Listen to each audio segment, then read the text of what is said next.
विधानसभा शपथ नहीं नवनिर्वाचित विधायक से शपथ ग्रहण कराई कामचला बाचस्पति रणेंद्र प्रताप स्वयं 3 दिन आरंभ होता विधानसभा अधिवेशन में शपथ पाठ कार्यक्रम चली आसंता काली कार्यक्रम चलो तेज प्रथम दिन में देखा मिलता अनेक रोचक दृश्य।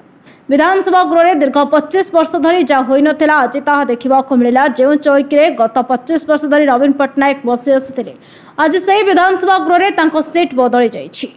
से एक साधारण विधायक भाव गृह में बसी जो गृह को से मुख्यमंत्री थार्ड एंट्री करुले से गृह को केवल विधायक हो जाइए। जो गृह में दीर्घ 25 वर्ष धरी दल राज करुला से दलर मुखिया आज से गृह में विरोधी दल भाव सरकार को करेंगे टार्गेट।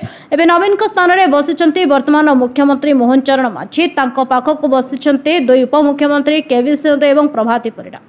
तेबे आज गृह में आउ एक रोचक दृश्य देखा मिली शपथ ग्रहण बेले ए रोचक दृश्य देखा मिलता पूर्वतन मुख्यमंत्री नवीन पट्टनायक और लक्ष्मण बाग सामना सामनी होते जितेबाला शपथ नेबाई उभय नेता गृह को आसी से उभय नेता परस्पर सह कथा होते लक्ष्मण को किसी पचारि नवीन और हसी हसी यार जवाब भी रखी लक्ष्मण कंटा बांजी एथर लक्ष्मण बाग तत्कालीन मुख्यमंत्री नवीन पट्टनायक को हराई।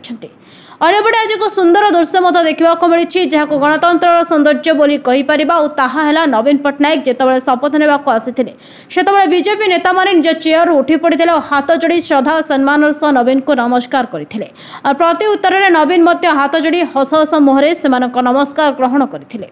ब्यूरो रिपोर्ट नायवती टीवी।